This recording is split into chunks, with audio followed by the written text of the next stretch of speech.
So, in this part of Into the Abyss, we're going to talk about some of the horror series that we've been watching. And actually, there's one that actually occurred to me in the back of my head that I might throw in, because you know me, I like to just add things. But why don't we start with Chuck? Because Chuck is going to talk about a series he's been watching. Then Tom's going to talk about the video game tie-in to that series. So go ahead, Chuck. So the series bringing up is Castlevania, and as you mentioned, Tom, you played the original games like back on the Nintendo days. Yeah, Nintendo, yes. Yep. So it was a inspiration for what's now been known as the Metroidvania style of game, Castlevania and also Metroid. The side-scrolling, exploration game platformer. And you played it back on like in the old Nintendo days, not in the more recent ones, right? Yes, I played the original Castlevania and Metroid. Nice. So great games. I played them as well.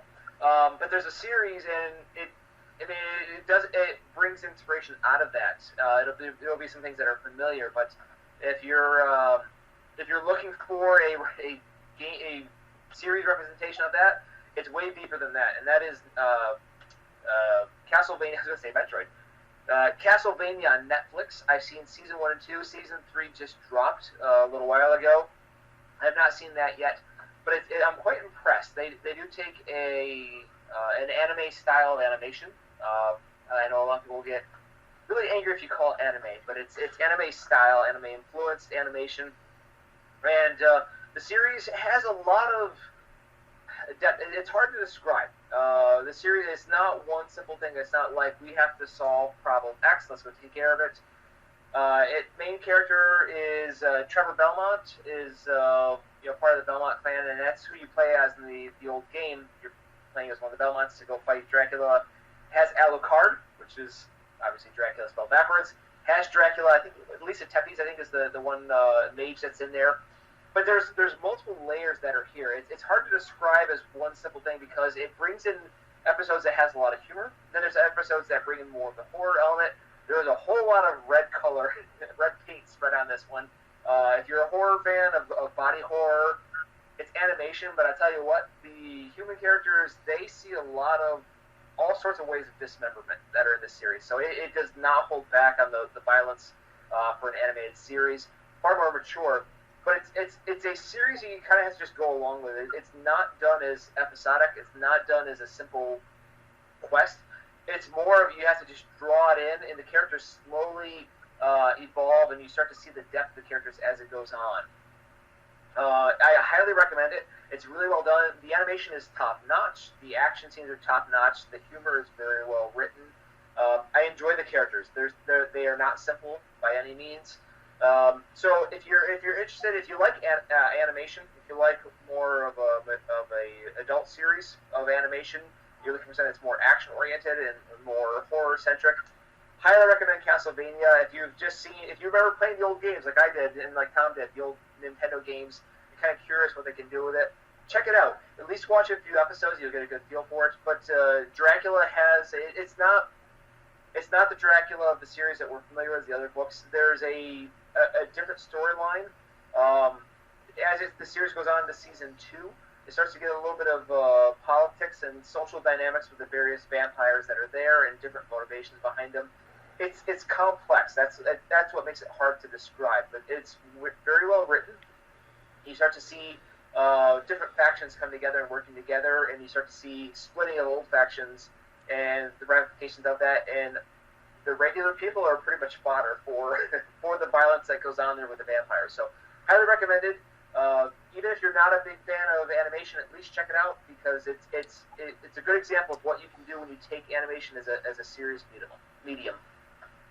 Tom, do you have any memories? You mentioned you played it as a Nintendo game. Yes. Now, that was the Nintendo system back in the 1980s. I'm sorry. I love it that Chuck is just tapping the Jack Daniels bottle straight. Go ahead, Tom. Sorry. You have to have a few shots before you even think about it back in the day. Yes, and it was so great when Chuck mentioned Trevor Belmont. I'm like, oh my God, yes, that was the guy you were playing with. And the side scroller with the whip destroying mostly. I mean, now, of course, 1980s Nintendo was not that very good as compared to what we have today. And it was very interesting. It was a lot more scary. And you mentioned Metroid as well, which was kind of the big. Now, back in our day, in the 1980s and 90s, you had to find the friend who had that game to play. So it's kind of hilarious, but now I can understand how this series can relate to not just younger people, but also older people. And I hate to say this, older people in their 40s who remember this. You mean us? Yes. Yes. Our age. Like, I hate to say it, it's kind of like if you had a young person, their late teens, early 20s watching this, and their fathers come in like, well, don't you have to blow into the video cartridge first?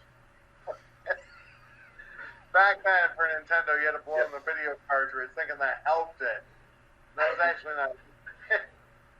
That was the thing we had for Castlevania. Yep. So, yep, it's all there, but as you mentioned, the whip that's in there explains the family history that's there. It takes a lot of elements from the old game. So if you grew up playing the game, it's very well done. It's not a series you can get the full grasp of in a single episode, but you can get a feel for what they're doing with it as a story within a few episodes. And if you enjoy it, if it's your cup of tea, keep going with it because it's a really well told story and the animation is top notch. Awesome. So I'm going to move into my series now. There is one series I was going to cover that Chuck has said let's wait to a later date. And that's Night Flyers on Netflix, based on a novella by George R.R. Martin. So we're going to cover that at a later date because Chuck would like to watch that. So I have two series that I've watched, that I'm currently rewatching, and another series that I'm going to explore. The first one is I'm So Not Okay With This, starring Sophia Lillis and Wyatt Oleff, played Beverly and Stan in it. I loved this. Now, I saw a lot of varying opinions on Facebook. I saw a lot of people said they didn't like it. It was too quirky. I really enjoyed this. I thought this was very much a modern riff on the Carrie narrative. Sophia Lillis plays a character. She's lost her dad. She's having to try to struggle with this with her single working mom and her younger brother. And she's trying to navigate high school life, being the type of person who's kind of like on the outside, on the outskirts, and trying to, navigate her relationship with her mom. Her mom is trying to work probably 80 hours a week, probably not connecting too well with her daughter, and Sophia Lillis' character is trying to find her niche. Of course, throughout the story, she also is coming to the realization that she is in love with one of her best friends. Not played by Wyatt Oleff, who thinks she's in love with him, but Sophia realizes she's in love with her best girlfriend. So we've got that whole awakening there that's going on, and all that angst going on. And I gotta tell you, Wyatt Oleff's character in it as Stan was okay, but he was really great in I Am So Not Okay With This, because I think he really played this character who, he totally loves Sophia Lillis' character. At some point, I think he realizes that he is not her type, but he's still going to be there for her, as we're trying to niche this into horror, for the most part, this is very much a teen drama. Except for the fact that throughout the series, Sophia Lillis' character realizes she has psychic powers, like Carrie's. And the culmination of her psychic powers are just as violent and as bloody by the end of the series as Carrie's is. Now, these episodes are really short. They're only like 28 minutes long.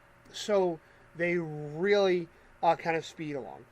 I really enjoyed it. I thought it was kind of like a Stranger Things that was a little bit more accessible. It was really, yes, she's got the psychic powers, and that's the weird element to it, but it's really about this teenage girl that's trying to grapple with not only her father's death, and maybe the reality that this idealized vision that she has of her father is not necessarily true. And that maybe life wasn't a paradise when he was alive. And then her relationship with her brother and her mother, and her sexual, awakening. That's really what the series is about. But the weirdness that's growing throughout the series is her growing anger at the way people are treating her, the way people are treating her friends, and the possibility that this psychic power that she has is what drove her father to suicide, because that's how her father died, is suicide. And at the end of the so she realizes throughout the series that someone is stalking her. And at the end of season 1, after her psychic powers have kind of exploded in Carrie-like proportions, and I'll just leave that to your imagination. You gotta go watch the series. In her moment of desperation, this shadowy figure finally reveals himself to her and says, basically, I'm paraphrasing because I can't remember the rest of it, basically says, now you know the truth. Do you want to maximize your potential? Shall we begin? So that leaves a lot of questions for season 2. And it's your classic, not cliche, but motif. She's discovered this part about herself, this part that she's repressed, and there's definitely a metaphor between her sexuality that she's repressing and this psychic power she's found that she's repressing. And at the end of the season, this shadowy figure is basically offering himself to her as a mentor. And we don't know if he's a Yoda or is he a Palpatine. We don't really know what kind of mentor he is. He just says to her, now you know the truth. Shall we begin? So that was a very good metaphor, Kevin. What's that? Was that? That was a very good comparison. Yoda and Palpatine. That was a good comparison. Really, because we don't know what this guy is. We don't know if he's there to make her more evil, or is he there to help her really realize what she is. It's totally left up to us. So I really enjoyed it. It was only like 28 minutes long each episode, so I highly recommend it. The second series that I'm rewatching is, and also I'm so not okay with this, is on Netflix. The second series that I'm rewatching is Fringe, which is currently free on Prime with some ads because it's part of IMDb, the Internet Movie Database. It's part of there, so you have some ads. So Fringe stars Joshua Jackson, Dawson's Creek, Anna Torv. Kevin Tarthrop. What's that? Kevin Tarthrop. Yep, yeah. Anna Torv, which if you've seen The Monster, if you've seen Stephanie, she's in that. And John Noble, who plays Walter Bishop. Now, Fringe is, I'm going to go out on a limb. I'm going to commit genre heresy. X-Files was okay. I liked it. Great storylines. I never really totally bought into Scully and Mulder and their relationship. Now, that's part of the fact that X-Files was very noir. I'm not a fan of noir. So while X-Files was intriguing, it was interesting, it was thought-provoking, the only part of X-Files that I ever emotionally was invested in was Mulder's search for what happened to his sister, which culminated in an astounding episode called Closure, which I love that episode, when he finally finds out what happens to his sister. But for the most part, I was always like, on Mulder and Scully, I was always like, eh. Fringe is I'll admit, Fringe would not exist if it wasn't for X-Files.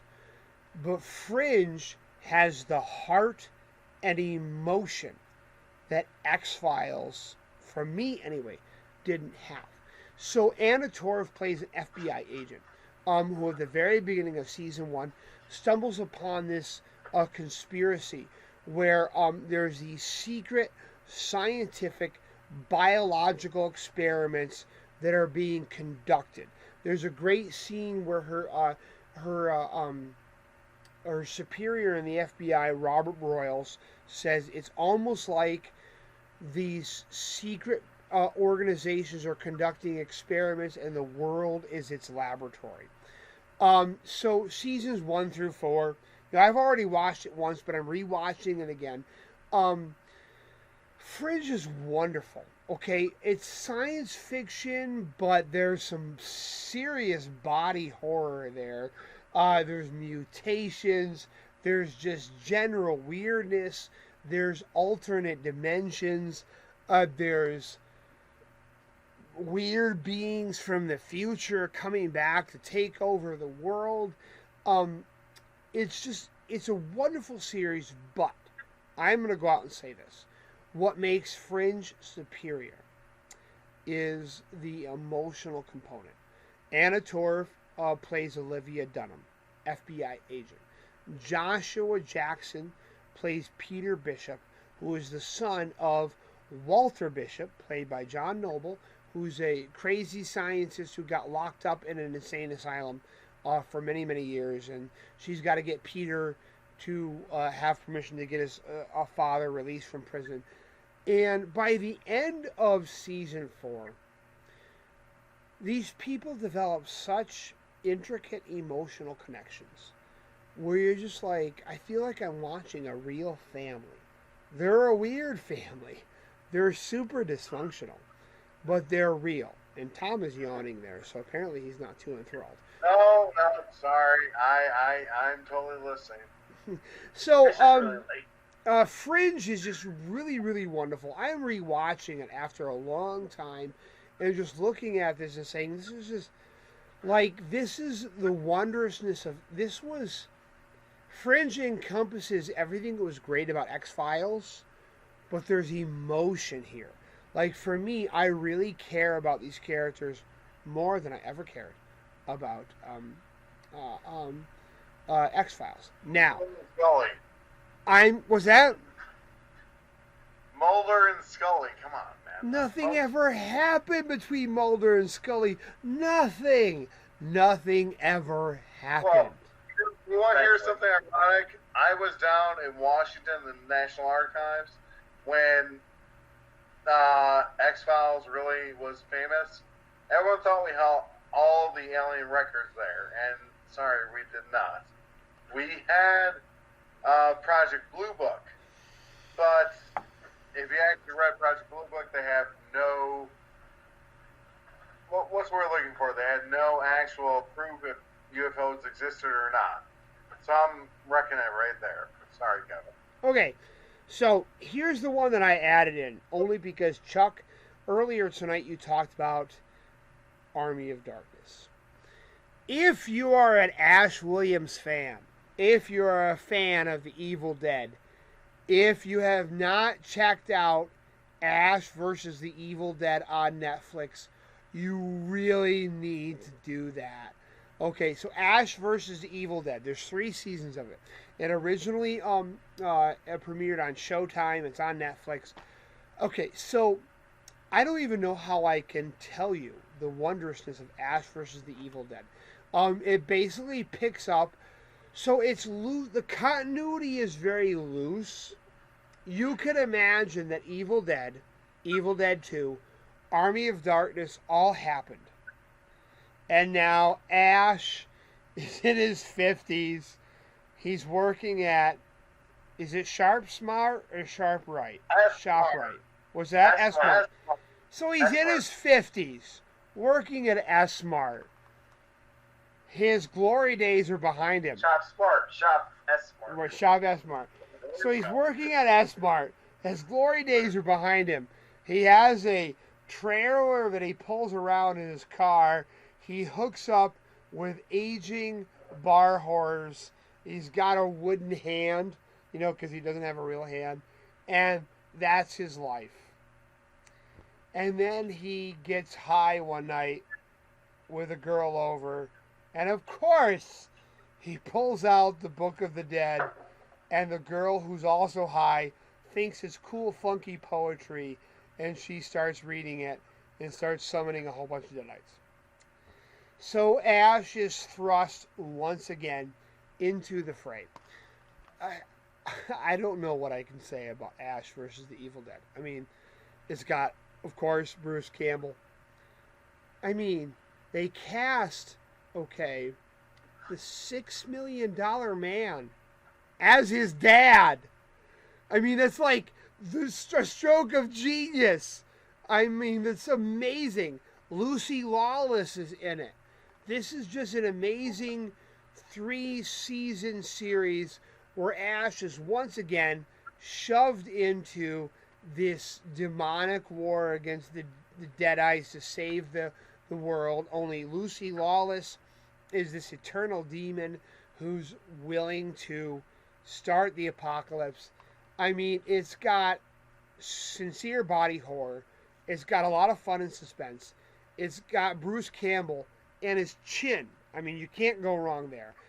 It's got a scene where Bruce Campbell goes to a sperm bank.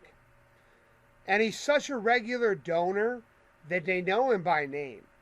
And they're like, "Hey, Bruce, how are you?" And he goes to donate his sperm. And the porn magazine he's looking at, because the Deadites need to wipe his seed off the face of the earth, the porn mag he's looking at comes alive and attacks him. And he's trying to fight against Deadites in a sperm bank. Seriously, Ash versus the... I think that's it for Into the Abyss.